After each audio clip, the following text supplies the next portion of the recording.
Your go-to. For the Culture LES podcast, we're in the building. I'm the host, Dom.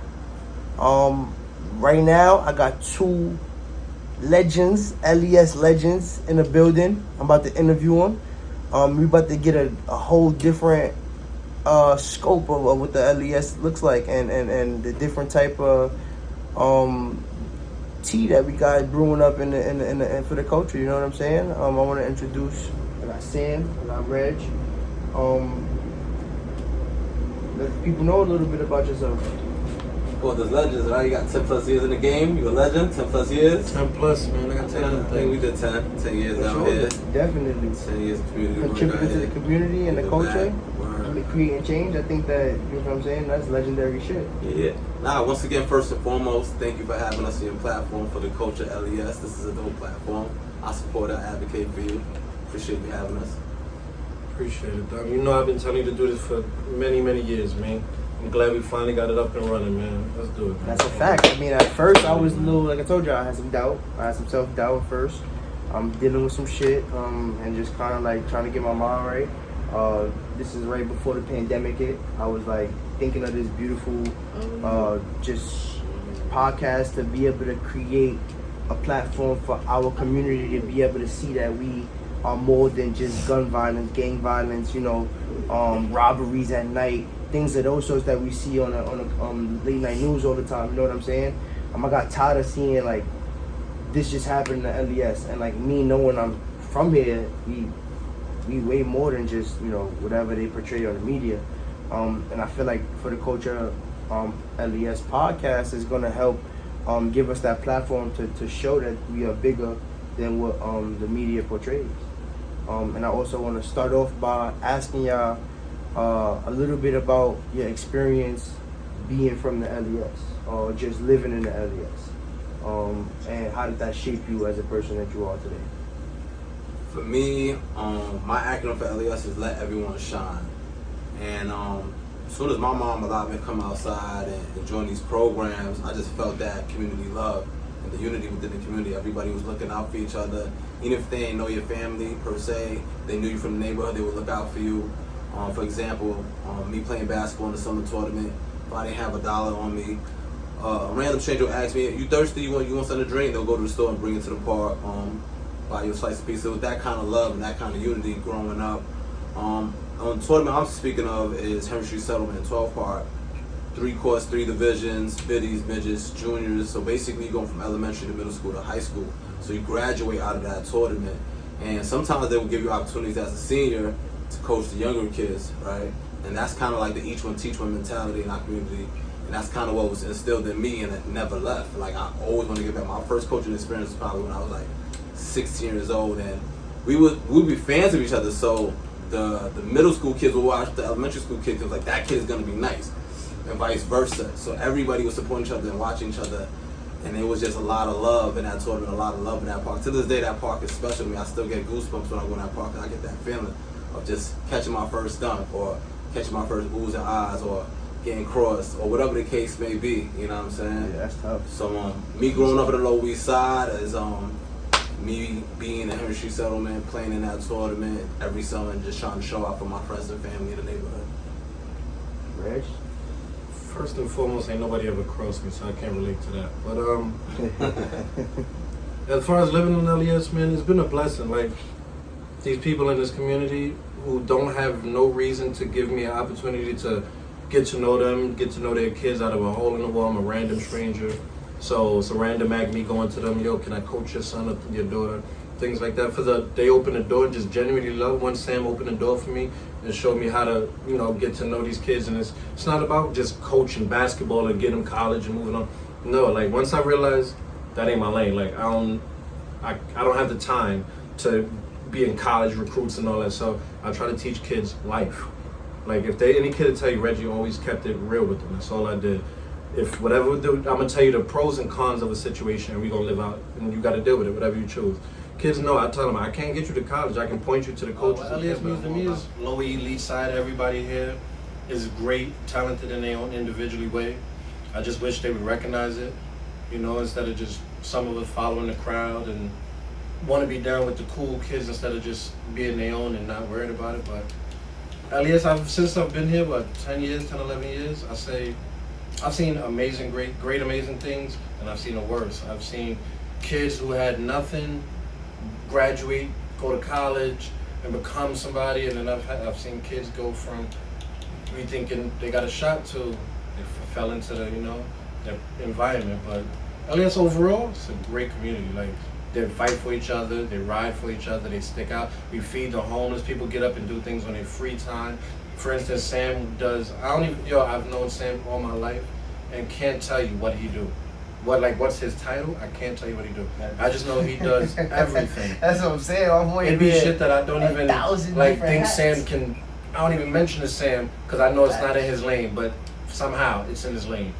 So when you got people like Sam supporting the community, going above and beyond, not one of those guys who wants $1, trying to make a little profit when Sam does it genuinely from his heart.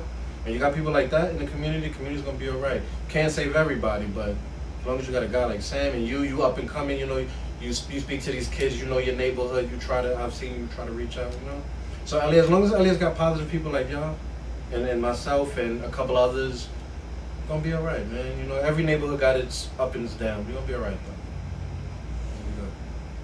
Which brings me to my next, we always young and dumb. We always at that early adolescent stage where, we didn't think our shit stinked, and we following behind the Joneses, and we running behind the gang violence and stuff like that too. For me, my change was when Tokyo died. And I noticed that there was endless trajectories. But I chose school as the outlet. And I chose to continue to go to high school and then go to college, further my education, and do what I did. And if had it not been for a particular person that was in my life at the time that helped change my perspective on the trajectories that I was going to choose, I would have probably be dead or in jail right now. And I'm aware of that. So shout out to that person for being there for me, but also shout out to me for being able to see those decisions and making them clearly with the help of somebody else though, you know what I'm saying? So my question to you is when was that change for you? Or when was that change for you? That's for both of y'all. Y'all can both answer simultaneously or in harmony, whatever y'all feel I have two stories. Freestyle it, yeah. So unfortunately, in our communities, our neighborhoods, we share similar stories. I almost have the same story as you. I want to say one summer, maybe a month before I went away to college to go play ball. I had a championship game with Forster the next day.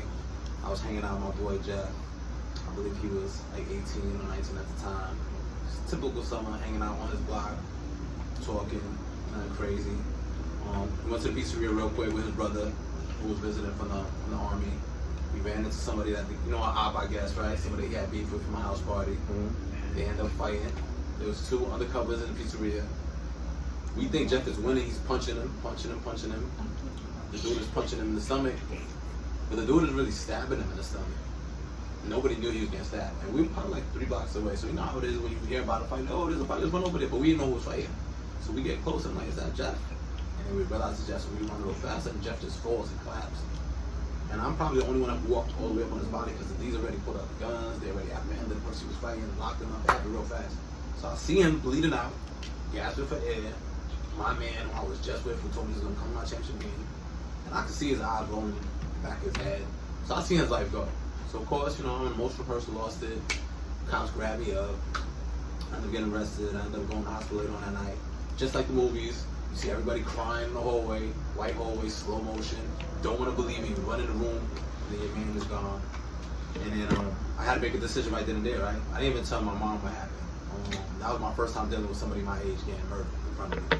I want to get out the hood. I had the opportunity to go to college, and I was like, I'm getting out the hood as fast as I can. So I left early. I was supposed to go to his funeral, and I heard his funeral was amazing. Fat Joe went to his funeral, a lot of love at his funeral, and I just wanted to get out the hood. And I went to college, and my first essay was about him and my experience with the hood and why I wanted to get out the hood, why I wanted to graduate college. And that's why I push for these kids to do these things. And then my second story involves your story, because I worked at Grand Street Settlement, where Sedante was a participant, you was a participant, a lot of y'all was participants. And obviously I saw him tonight in my gym, and what he was talking to me about was more program for kids his age, because at that time y'all aged out. It was not for those kids your age. It was just elementary and middle school. Why ain't got the gym open for us? And it was like, I was like, damn, King, there's nothing I could really do. I gotta control that. You right? Like, right? Bro had a lot of points, you heard. And then without him knowing and without y'all knowing, 2 months before Sedante, my best friend Charlie, got murdered in front of me. And I'm a grown man at this time, late 20s. And he gets murdered over turf war. So it never ends. The cycle never ends. You know what I'm saying? No matter where you're at, like that, he was doing well for himself. Had a whole family. Had moved to Long Island, bought a house, dog, everything that you can imagine, but still was dealing with the stigmas of our neighborhoods. And I kept that to myself. And I was in a really deep, dark place when that happened. You know what I mean? And then that happened, and I was like, wow, I can't deal with both at the same time. And then, I saw a kid that was one of my favorite players at the time struggling. I saw a whole bunch of kids struggling. There was no adults at the time. Just kids struggling in front of the area where it happened. And at the time, I had access to the gym, access to helping kids. And I was like, yo, I got to do something. And I was working on Nike, and I offered one of my players. I was like, yo, I'll give you a pair of free LeBrons if you get all these kids here on a Sunday for me, right? And I pulled up like 40 kids right there in Columbia, right? There was so many candles, it was blocking the dry cleaning area. I was like, we got to do something productive with it. And we turned it into a heart shape right there on the management room. I remember, I was there. You was one of the kids there. I was there, It's yeah. like 40, 50 kids there, right? I had no clue this was going to work out the way it worked out. Mind you, I'm telling you, I'm dealing with my own death and loss. But, I think, God told me, like, yo, you got to step up for these kids, right? So I'm like, I bet. While we're doing something super positive, while we're emotional, once again, there's no adults. It's just a bunch of kids just dealing with death for the first time in their life, right? Similar to me. The D's pull up, of course, right? I remember. He snatched up, right? I ended up having to go to police station with him. So all that momentum I built that day, 40, 50 kids on a Sunday, early, right? Just waiting for me for about 20, 30 minutes. Because I promised you I was going to take out the church and was going to do a special prayer for Sedante, right? I was going to get my pastor to do that for y'all. And y'all waited. I came back, and y'all was still there, which is crazy to me. So we mob out to the church. We mob out. Deep. That's kind of scary going to church that deep. That many kids for the hood. But they welcomed us with open arms. They brought us to the basement. We did the prayer. And that day I felt like it wasn't enough. Y'all needed more. And I was like, yo, y'all want to do an event? Right? I was like, yeah, we can do an event. Yeah, hype. Yeah. And then that's how the Sedante event was created. Off of that energy. Crazy. Like people need to release that stress. It was stressful. So I'm like, if you're a rapper, you're going to perform. If you're a dancer, you're going to perform. If you're a ball player, you're going to perform. And obviously the first one was the craziest one. Because it was heartfelt. Nah, yeah. Every huddle was Sedante. Tears, everything, bro. Shit. It was catching special. chills right now just thinking about it. Because you feel me, living in the flesh, being there, that shit was. And that day created I Can Do Better for me. It was so powerful. There was so many different things happening that day. Wow. The news reporters, probably 1,000 people in that gym. Monumental change. Dad, I don't know if you remember this. We came out the gym in the rain, and I had Coach Peaches pray for the whole hood. Columbia Street in the rain, and I seen people crying and getting saved on Columbia Street that night in the rain. I've never seen that like that in my life. When I saw that, woke the world up. You know what I mean? Sedante woke the world up. There was a lot of change after that, and I was so inspired by being part of that, because it was a village of us. It was a whole bunch of us that put that together, the youth included. But that moment in our community was so powerful. It created so many different leaders, right? It created so much change, right? To this day, right? Perfect example. And that's how I Can Do Better was created. I was inspired by that. And I said, if I could do that for Sedante, I can do that for my man and his community. And 10 years later, I'm here. This is my 10th year. Getting ready to do I Can Do Better. That's beautiful. What was your change, my brother?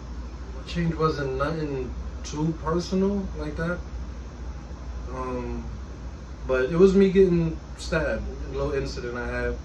Trying to be with some of these kids around the world want to be gangsters, show off, want to join the gangs, whatever. Joined it, whatever. It's not what it is. Trust me, fellas. If you ain't gang yet, you ain't in the gang, leave this shit alone. They're not there for you. You're only getting put down just to take the rap of anything and everything they're gonna do. If you putting in work, that's because they told you to do it. So you too old now. You could be your own gang. Get your crew and make money. Be a gang of money. Don't waste your time out here fighting for blocks that you don't own. Your mother pay rent. She busting up behind. getting all these checks to keep a roof over your head and you fighting. That's silly. Over because he told me S&D or he a better whatever. I leave this shit alone. But so yeah, I got stabbed 4 times. And it's right before I started taking basketball serious. Like people say, Red, you bullshit, you've been BSing, blah blah blah. You have. I mean, there's kids who know me from back in the day that tell you, Red I was it to them. I wasn't shit, but I was it to them. So when I started taking ball serious, I got stabbed. You can't be a basketball player or live your dreams and be in the street. You gotta have 2 feet in, one or the other. It ain't gonna work. So just me getting stabbed and the doctor making me sign a paper saying that, you know, if something happens to you in surgery, can't sue the hospital. Had to learn how to walk again. Shit bag. I got my girl at the time who left me because, you know, I'm trying to be cute and funny and I got shit coming down out me. It's disgusting. So that's when I realized I still want to play basketball, but I ain't got the same movement. Got to coach one game, like I said, my son's game. Seeing the reaction of the kids off their face, they smiles and just, they were so excited, they scored, and to see a whole park go crazy and root and say, yo, congratulations, coach. And I don't even know they talking to me. All I did was just tell them what to do. From then on, I was like, I gotta see every kid's face like that. It's an amazing when you see all these kids genuinely happy and they're not getting nothing in return but a win. It's an amazing thing to see kids, family, communities super happy and rooting and cheering instead of watching their back. And it's an amazing thing. So ever since I was like, I got to coach. I want to put a team together. So I grabbed my little team called, we started out as Team Win, right? It's in my head, it's Team Win, but it means try every angle, meaning winning is necessary. Tough, super. Started with me and my little brothers. Yeah, we couldn't win shit. Me, nothing. Team win. What do team win for? We lose everything, but team lose. So, make a long story short, fast forward, my little brother, shout out to Greg, came out and said, let's do Wolf House. I'm like, Wolf House? All right, I guess.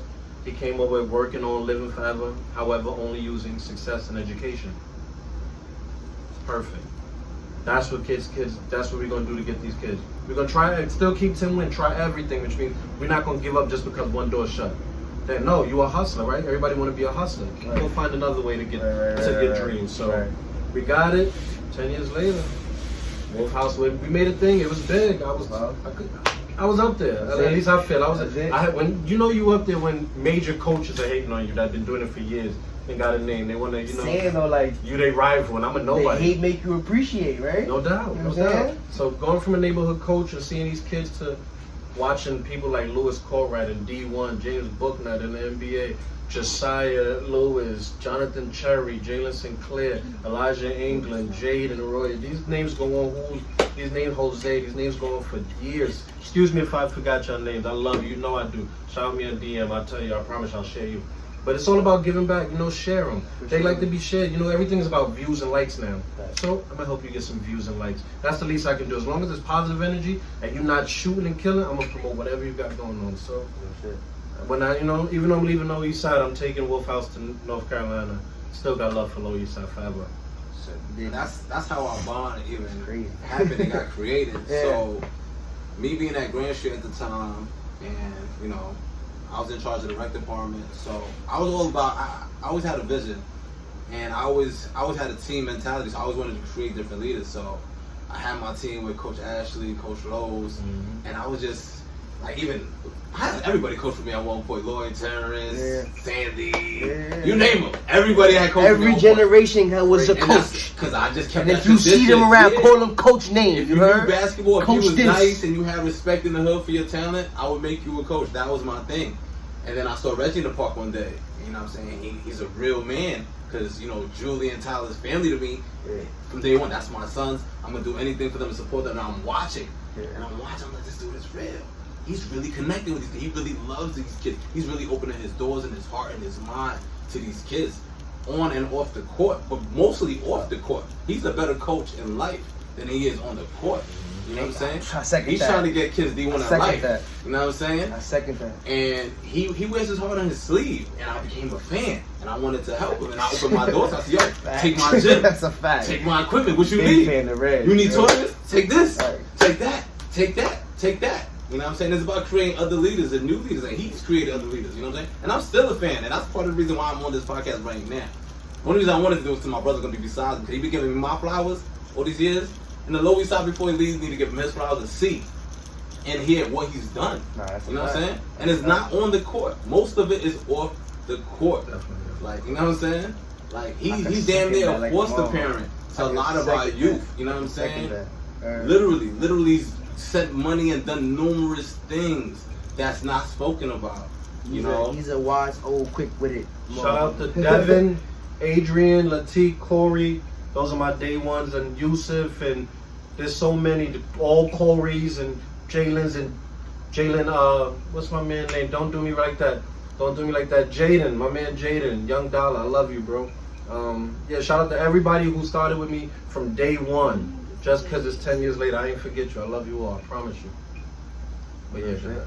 Now, yeah, I mean, I think, like, overall, like, this has been one of the most enlightening experiences. I know we've chopped it before this current moment, but to have it documented for me is legendary. To have both of y'all to share your experience about like life, which I do for the community, how y'all leadership affects the community, how it affects y'all, just the change that y'all experience in life, for me in itself is empowering, because we got a lot of youth that come from the same background, and a lot of them are dealing with a lot of stuff that we done experienced as men that we are now. We got to this point by being able, by having outlets, by having people that was there to give us those fruitful conversations. You know what I'm saying? And I think that overall, like, y'all hit it right on the nail when it came to like what did it like help y'all create for yourselves. And you know, you said I Can Do Better was something that was created from your change. And you said Wolf House was created from that was something that happened from your change, right? Mm-hmm. And like, just give the people like an idea of like what that looks like, what it's looked like, and like what is it, how is it gonna unfold within the future? Because I feel like this is the beginning of something that was already started, but people just aren't aware of what the community has to offer us. And I told you before, like, I felt like certain grassroots programs was scarce and diminished over time. Mm-hmm. And if you could share your perspective one more time for the people, and how I Can Do Better basically is tied into how that makes the community a better place. I think that the people need to know that. You know what I'm saying? That's what's important for the people to know. That's the awareness I want to bring. That's how I Can Do Better has helped serve the community and make the community a better place. I want to know how Wolf House has helped the community and serve the community and make it a better place. You know what I'm saying?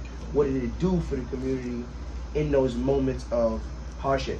What did it do, and what is it going to continue to do for the community in those moments of hardship? Because, like you said, it's a never-ending cycle. It's a revolving door, and all we could do is have Corey like this, and hope, you know, it'll digest in other folks' brain. Yeah, that's a great question, and it made me think about something I probably never spoke about on camera. That was real subtle that I did what I Can Do Better. Being that it's definitely a gun violence awareness event. It was therapeutic for me at the time. I wasn't going to therapy, and I was tired of mourning and seeing people mourn and cry. And I chose to celebrate life, not death. I chose to turn my negative to a positive. I chose to get out of that deep, dark place and shine light for everybody else to heal myself. So some of the participants and the volunteers I had suffered the same loss. Like, I had a girl, she's from these projects. Her father was murdered. She always volunteered. She connected with me because of that. Kids that performed, they had somebody in their lives that was murdered. You know what I'm saying? And I always made sure I added that. You know, my man Carter, my first year doing I Can Do Better, his man had gotten murdered. You know what I'm saying? In the Lower East Side. I made sure we had a team to represent him. Mm-hmm. And then I did an I Can Do Better on the Hill in in LG, and we had different neighborhoods representing different people that lost their lives in our communities, playing to honor them and playing peacefully. You know what I'm saying? The stigma is we can't get along, we can't be in the same park. But through God's grace, we had 5 different hoods and projects in the main event. Yeah, that's it. They say this to this day. It's only happened one time. You know, Linear Wool Avenue D versus Smith Projects played, and nothing happened. You know what I'm saying? Through God's grace. So like you said, if anything could change, it's basketball. Right? Those impacts and connected people and help people, raise awareness and represent their people that they lost, and that was therapeutic for them. Some people can't do therapy and sit down and speak to people, and I can better create LES United as well, where I was like, we got to create a bigger team and put everybody under one umbrella. There's so many of us doing great things. Why don't we get under one umbrella so we can have that vision for the whole community to be united? You know what I'm saying? Not about our individual accolades and individual people doing certain things, about us coming together to see the bigger picture.